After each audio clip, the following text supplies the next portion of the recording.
Et salut la communauté, c'est Wakiu pour des Wacky News. Alors aujourd'hui on se retrouve pour l'événement Renaissance printanière, donc l'événement de printemps tout simplement, qui a bien changé, hein, parce que moi j'étais là au tout début, il y a 2 ans, lors des premiers événements, et c'est vrai que ça n'avait strictement rien à voir, mais strictement rien à voir.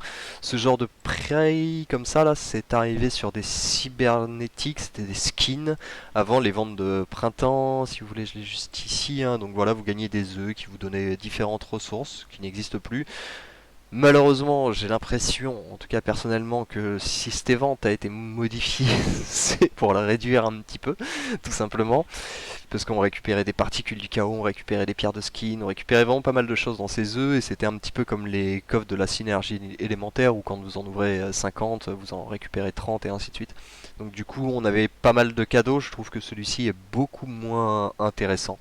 Mais après, ça reste mon avis. Dans tous les cas, on va aller faire un petit tour, parler de tout ça. Donc, se connecter, hop, dépenser de l'énergie jusqu'à 9000, ça me paraît être excessif. Alors, je suis désolé, j'ai fait mon blaireau tout simplement. J'ai réactualisé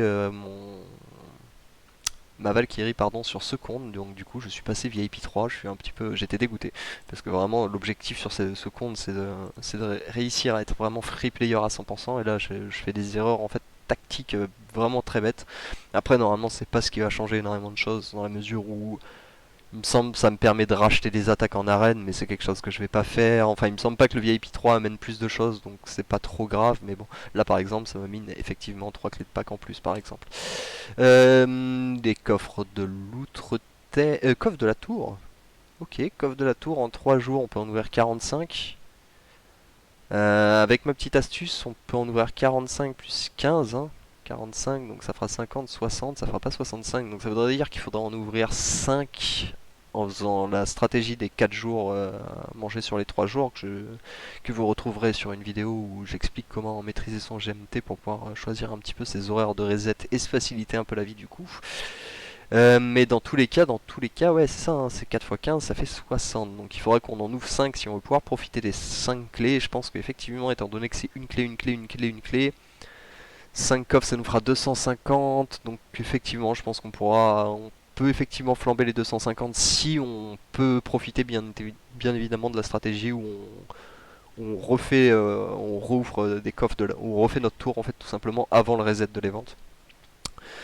Sinon ça va nous revenir beaucoup plus cher, et sinon sinon ouais, vous allez ouvrir 5 coffres et vous pourrez obtenir que 50 coffres, donc c'est pas foufou. Mais je pense que vraiment là ouais ça vaut le coup, hein, pour 5 petites coffres, c'est le genre de petits détails. Acheter des émeraudes comme toujours, j'ai pas grand chose à vous apprendre, surtout que je trouve pas que le rackback soit très intéressant pour le coup. Euh, Dépenser des émeraudes, dépenser 60 000 émeraudes, ok, très bien, suivant. Commencer ou rejoindre une aventure. Bon là ça devrait pas être très compliqué, celui-là je pense qu'on peut tous le faire en 3 jours. Du coup je pense que cet event n'est pas spécialement un event dans lequel investir. Donc on va essayer de gratter sur les coffres de la tour. Comme j'ai expliqué, on peut pour 250 avoir les 65, donc je pense que c'est quand même pas mal. Les aventures ce sera pas très compliqué. Les émeraudes ça je vous laisse vous débrouiller, ce n'est pas de mon ressort. Euh, Du coup, ensuite, on va aller faire un petit tour donc ici. Donc, ne vous amusez pas à essayer de savoir qui part où. Ah, maintenant ils ont fait ça comme ça. Voilà, au moins c'est plus clair. Parce qu'avant, en fait, ils faisaient switcher les prix devant vous. Et j'avais pris une vidéo du coup. J'avais repassé la vidéo en 0,25 pour voir où est-ce que chaque cube se déplaçait exactement. Et aucune récompense n'était en lien. Donc, on va parler un peu des prix qu'on a à gagner là-dedans. Du coup, en fait, donc tous les petits prix à la rigueur, je pense que je vais pas trop en parler, à part peut-être l'énergie en bouteille, parce que ça c'est quand même pas mal, hein, si on prend en compte qu'on vient ici, qu'une énergie en bouteille c'est quand même 300 émeraudes, donc c'est toujours ça de gratter. Je trouve que pour un petit cadeau, personnellement, je trouve que c'est mieux que des coffres de Super Titan. Pour faire court, donc tu vois, il y a ça que je trouve pas mal dans les classiques. Et c'est tout en fait, c'est le seul prix qui est correct en fait, tout simplement pour faire court. Peut-être les insignes à la rigueur, parce on en gagne un peu moins facilement, j'ai l'impression, des insignes. Coffre de Super Titan, donc ça pour quelqu'un qui est un petit peu avancé, c'est complètement inutile. C'est vraiment, on parle de grand prix, hein, quand même, on parle d'un truc vraiment exceptionnel. 30 coffres de super titan, c'est exceptionnel. 30 x 5, 150 pierres. Allô. Ça fait 10% de ce qu'il faut pour l'emmener en étoile absolue. Quand on les trouve dans les sphères d'invocation, on trouve 250 pierres d'un coup. Là, c'est un grand prix et vous nous donnez 150 pierres. Il faudra m'expliquer le concept. Pour quelqu'un qui a un compte évolué, c'est un prix qui ne vaut strictement rien en fait, hein, qui vaut un petit peu d'or, mais même pas spécialement beaucoup. Donc pour moi, vraiment, ce prix est. Enfin, c'est. Disons que quand on connaît les ventes de 2019 et qu'on voit en fait ce qu'on a aujourd'hui, c'est pour ça que là vous me trouvez peut-être un petit peu révolté, mais c'est juste que c'est catastrophique en fait ce qu'il nous donne. Un coffre de pierres d'âme inférieur, hein, il pouvait pas te donner un 100 pierres d'âme, non non, on donne que des 50 pierres d'âme parce que sinon ça donnerait un peu trop. Donc ça c'est pareil, hein, ça on en a déjà parlé, mettre un héros absolu c'est pas ce qu'il y a de plus long, c'est pas ce qui est de compliqué, ça n'a strict c'est pas, je vais pas dire que c'est inutile pour des joueurs effectivement débutants, ça va nous permettre effectivement d'arriver un peu plus vite à mettre nos héros en étoile absolue, mais étant donné que c'est pas vraiment une priorité de mettre nos héros en absolu, étant donné qu'on va y arriver toujours assez facilement, enfin ça c'est quand même quelque chose qu'on touche une fois par mois, je vois pas ce que ça a d'un grand prix en fait. Hein. Hop, excusez-moi. Donc il faudra un petit peu m'expliquer le petit concept et on a quand même enfin les 250 particules du chaos, enfin quelque chose qui vaut un petit peu. Donc on a la potion qui vaut 300 diamants et on a les particules du chaos qui valent 1750 diamants. Voilà, ça c'est du super event, il n'y a rien à dire. On va faire des économies. Oh, je pense qu'on n'a plus à acheter de diamants de l'année hein, là. Là on fait cet event, c'est bon, hein, c'est fini. Hein. Enfin bon. Donc ensuite quand on va ouvrir, donc je pense que ça a été assez catégorique sur ce que je vous ai expliqué. Donc à la rigueur si vous trouvez la potion, l'énergie en bouteille à la rigueur, c'est peut-être mieux. Mais dès que vous trouvez les particules du chaos, ça part en reset. Hein. C'est particules du chaos reset. Ça, vous ne vous y intéressez pas. Faites-moi confiance. Vos héros seront bien assez vite absolus. Si vous voulez, on va refaire un compte sur sur mon serveur officiel où je dois avoir à peu près 30 héros en absolu et j'en utilise 7.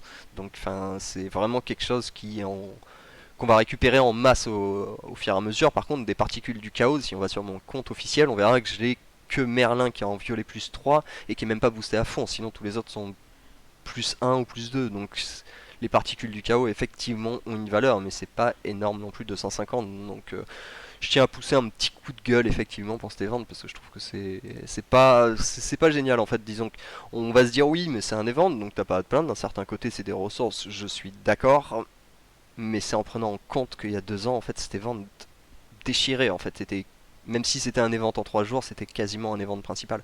Là, à l'heure actuelle, c'est un event lambda qui vaut rien en fait. Hein. Bon, en plus avec ma chance habituelle, je pense que je vais ouvrir. En général, c'est ça. Hein, j'ouvre à peu près 3 lignes et sur la quatrième ligne, au bout du 5-6ème, j'arrive enfin à trouver mes particules du chaos. Donc là, je vais avoir à peu près. Ouais, c'est vraiment. À chaque fois, ça me fait le même coup. Hein, donc je suis habitué. 8 x 4. Donc 8 x 4, ça fait combien 16, 32. Voilà, donc moi, il me faut à peu près 30 clés pour trouver mes particules. Donc on est ravis, surtout que les clés sont pas non plus super facilement débloquables. Je vous conseille absolument pas de cramer 9000 d'énergie pour ces ventes, ça n'est pas rentable, clairement pas. Si on s'amuse à comparer par exemple, hop, on va partir rapido, on va aller refaire un petit tour là-dessus. Si vous voulez des pierres d'âme, c'est sur cette vente que ça se passera. Hein. C'est pas sur un autre en fait, tout simplement. Là vraiment, cette vente ne vaut strictement rien. Voilà, c'était sur ça que c'était apparu. Et si vous voulez, on peut même faire un petit CQFD pour ce qui était donc l'événement de printemps. Il est là. Hop, comme je l'ai déjà expliqué 100 fois, je ne parle pas russe. Renaissance printanière, donc on parle bien du même event, hein, on est d'accord, Renaissance printanière, donc là il nous donnait des œufs, c'était pas du tout la même chose, hein, on n'avait aucun diamant à dépenser sur les ventes, récompense au jour 3, combattez 15 fois dans l'arène en 3 jours, lancez 15 expéditions, ok? Donc on revient sur notre page, bienvenue en 2021 où apparemment tout se paye dans ce monde, hop, où on vous propose donc de dépenser seulement 50 000 diamants et on vous propose non de dépenser 60 000 diamants et d'en acheter seulement 50 000 pour récupérer 10% de votre investissement. C'est complètement un scandale. Bref, voilà, on va essayer de repartir un peu dans la joie, la bonne humeur et oublier cette vente qui pour moi n'est clairement pas rentable. J'ai pas regardé les packs, voilà 15 € pour 20 clés, enfin si vous poissez un petit peu, en fait vous pouvez acheter pour 15 €, voilà, vous pouvez vous retrouver avec 20 de ces prix là. C'est quand même pas mal, hein. C'est pas mal. Avec un peu de chance, vous aurez l'énergie en bouteille. Donc pour 15 € vous aurez gagné l'équivalent de 3 à 400 diamants. Pour 15 euros, bon, bah, on peut voir ici qu'on a 5000, on a 7200 diamants. Donc, si vous préférez, après tout, mettre 15 euros pour 300 diamants, c'est votre choix. Je peux pas vous en empêcher, c'est voilà. Mais personnellement, voilà, je vous aurais déjà annoncé la couleur. Cet event, c'est une quenelle. Alors ensuite, donc, revenons-en un peu à notre serveur 73. Donc, hop, ça va bientôt être l'heure de mon arène sur le serveur officiel. Donc, on a bientôt fini le skin romantique de Dante. J'ai hâte de pouvoir mettre le pénétration d'armure. J'aurais bien voulu mettre l'attaque physique, mais ça, dans tous les cas, il faudra attendre cet hiver. Mais tout le monde a le même handicap, donc théoriquement, ça ne devrait pas plus me stopper que ça. C'est très embêtant par contre pour AD là par contre parce qu'effectivement son bonus d'esquive est très très important et donc du coup c'est embêtant de devoir attendre jusque là-bas pour ça. Mais du coup on est quand même ravi d'avoir quasiment fini le premier ici et donc direct on passera en pénétration d'armure. Pour les secrets des sables, il me semble que c'était comme ça que s'appelait le dernier event avec Amira. Dans la boutique, j'ai fini par opter du coup, ils nous avaient donné 10, je sais plus, 10 sabliers, je crois que ça s'appelait. Où est-ce qu'ils sont? Ils sont là. Voilà, ils nous avaient donné 10 boîtes des sables en cadeau sur la page et du coup j'ai racheté 15 boîtes des sables parce que quand on avait fait le test, on avait vu qu'avec 11 c'était un peu léger. Je me suis dit si je peux l'invoquer, même si pour le moment elle ne m'intéresse pas du tout, je me suis dit autant voilà, au moins dans tous les cas avec 25 boîtes des sables j'aurais de quoi l'acheter et ça m'a permis du coup de faire des bons gros stocks du coup sur mes glyphes. Clac, on y va tout droit. Voilà, j'ai acheté, je crois que j'en avais acheté à 160. Donc là, maintenant, ici on arrive au glyphe. Excusez-moi, c'est que j'avais pas encore bu mon café, donc on arrive au glyphe. Donc moi, comme je vous l'avais expliqué, celui-ci, je le monte vraiment en dernier. Vous allez me dire, mais oui, mais tous les autres sont montés. Oui et non, parce que si vous regardez ce qu'il y a écrit, il y a écrit glyphe au niveau max. Le prochain niveau se débloquera au niveau 100 de héros. Et donc là, vous allez passer donc 40 sur 50 levels. Et il faut savoir que pour les 10 derniers levels, donc du 40e au 50e, c'est l'équivalent en termes de prix du niveau 0 à 40. Pour 10 en fait, les 10 niveaux coûtent l'équivalent des 40 de ce que vous avez mis. Donc du coup, il va vous falloir, si vous vous souvenez bien, là on peut s'amuser, dans tous les cas, je vais pas les mettre.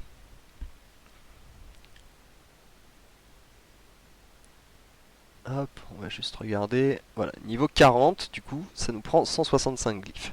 Donc là, moi aussi je les ai stockés pour attendre le niveau 100, alors je vais les garder un petit paquet de temps, mais c'est pas grave, je préfère les garder un petit paquet de temps. Ça, en gros, ça veut dire que là, avec les 165 grosses glyphes que j'ai mis, plus la petite, j'ai de quoi passer un héros du niveau 40 au niveau 50.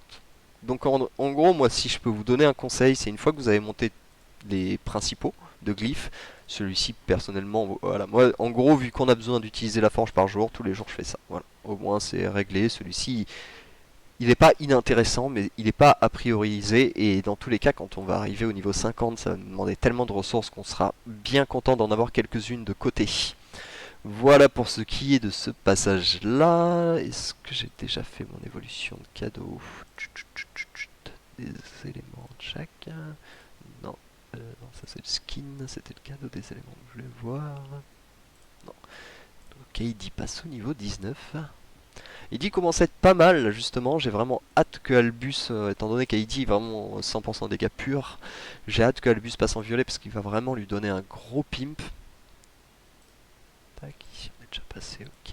Combien on a de 81, bientôt on pourra en ouvrir. Parce que quand il passe en violet, il y a sa compétence de patronage qui rentre en compte. Augmente les dégâts infligés par le maître, donc là augmente les dégâts, ça dépend de la puissance de patronage, donc pour le moment de 20%, mais le temps qu'il arrive à violer, je pense que ce sera de 25%, et si vous rajoutez 25% de dégâts, enfin sur les dégâts purs, et que Heidi n'inflige que des dégâts purs, bah du coup vous lui rajoutez directement 25% de puissance en fait au héros, sans compter en plus les statistiques de patronage, hein. Je parle juste en rajoutant la compétence, enfin 25% excusez-moi d'attaque, parce que si on vient ici, hein, du coup... Donc le poison dépend de l'attaque physique, dégâts purs toutes les 3 secondes, dégâts purs par seconde, dégâts de l'attaque magique, un serpent qui le mord, il lui inflige des dégâts purs, et ça c'est pour de l'esquive, donc bon, il n'inflige pas de dégâts purs quand il fait de l'esquive, vous vous en doutez. Dante est à mi-chemin pour passer étoile absolue, hein. Justement, on en revient au même au sujet. Parce que là, on est quoi? On est le 15-04. Cette partie a été commencée le 26-01. Donc ça fait 3 mois, un peu moins de 3 mois tout simplement. Ça fera 3 mois dans 10 jours. Et du coup, on a déjà quasiment un héros en absolu. Nebula, toujours pareil, hein. Ici, elle est level, elle est 3 étoiles, mais c'est parce qu'on coffre. Elle a besoin de 100 pierres d'âme pour passer 4 étoiles. Donc les 100 pierres d'âme sont ici, tout simplement. Ensuite, elle a besoin de 150 pierres d'âme pour passer 5 étoiles. Donc on a encore un deuxième coffre de 100 plus 50, donc on a déjà de quoi l'emmener 5 étoiles. C'est pour vraiment vous prouver que c'est pas très dur en fait d'emmener des héros en absolu. Toujours pareil, hein, ça je vais les garder parce que je vais garder que les soutiens parce que j'ai une grosse guerre qui se mène en termes de pierre d'âme au niveau. On a Mary qui a 1131 versus Avalon qui a 1193. C'est les deux vraiment qui sont en avance. Jusqu'à maintenant, c'était mince, excusez-moi, j'ai oublié son nom. C'était Mary qui menait la course, et là, Avalon est en train de reprendre un petit peu les dessus sur la course aux pierres d'âme. Qui sera le premier? C'est une très bonne question, c'est une très bonne question. Alors, Asgard, il me semble qu'on a le boss, effectivement. Alors il faut que je fasse quelques petites vérifications, je vous demande une petite seconde, je suis vraiment désolé parce que j'avais fait des tests l'autre jour en termes de patronage. Asgard, c'est ici. Avec Albus sur Heidi, et on s'était dit que Albus serait quand même bien mieux sur Ju, bien que Ju soit tout pourri. Alors, donc là, on va mettre ça. On va leur mettre un patron, mais ça sert à rien parce qu'il aura jamais le temps d'enclencher sa compétence.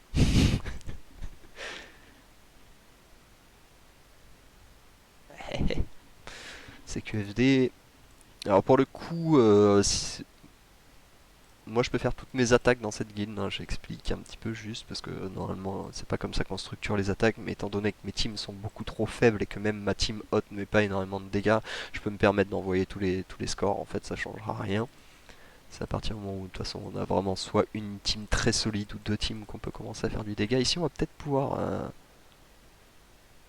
se payer le luxe d'avoir un hero power d'Albus. Ouais. Tout de suite, hein. Tout de suite, on voit que Albus ça tape. Hop.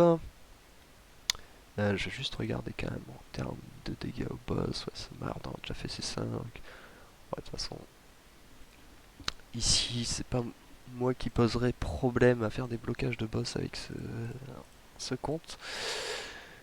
Hop, on met Albus ici. Ouais, Sébastien.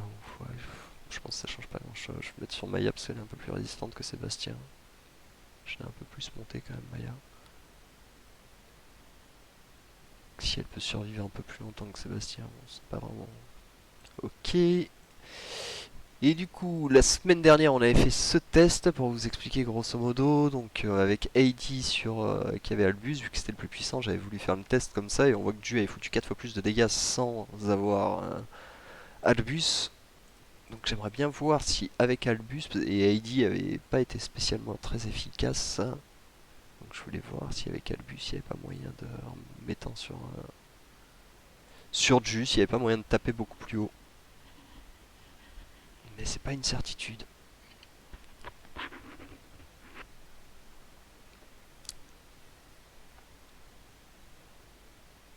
Parce que peut-être qu'AD boostait beaucoup plus Albus en fait, c'est pour ça que je suis pas sûr que ça change grand chose.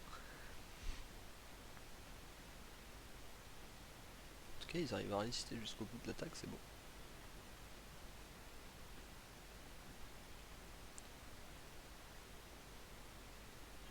Jack, montrez-moi ça, qu'on va comparer avec ça.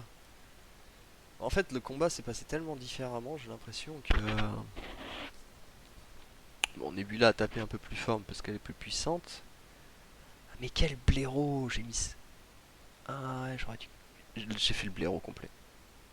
J'ai fait mon gros blaireau, mais a contrario, je comprends pas pourquoi Dante d'un coup s'est énervé. Parce que la semaine dernière il était déjà à 43 000, donc il aurait déjà dû faire plus de dégâts. Si vous avez une idée, ça m'intéresse. On voit qu'Albus effectivement met un peu moins de dégâts avec Ju, qui met un peu moins de dégâts purs que Heidi, vu qu'Heidi fait que ça. Mais c'est pas assez rentable, et s'il passe à 2,5 millions, il était à 2,5 millions. Faudrait que je refasse des tests, que je vois si Dante arrive à tenir pareil. Mais je pense que du coup c'est plus intéressant de le laisser sur Heidi s'il fait ses dégâts dans tous les cas sans Albus.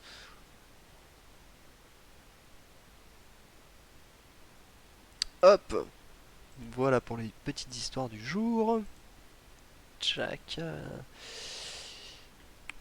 Laissez-moi faire un petit check, voir si j'oublie rien. Tournoi des éléments, de toute façon sur ce compte c'est pas la peine. Les titans sont des locks. Tout simplement ici on a des petites quêtes à faire. Ok, dans tous les cas après les petites quêtes classiques, faire la tour, tout ça je pense qu'on l'a assez fait sur d'autres vidéos.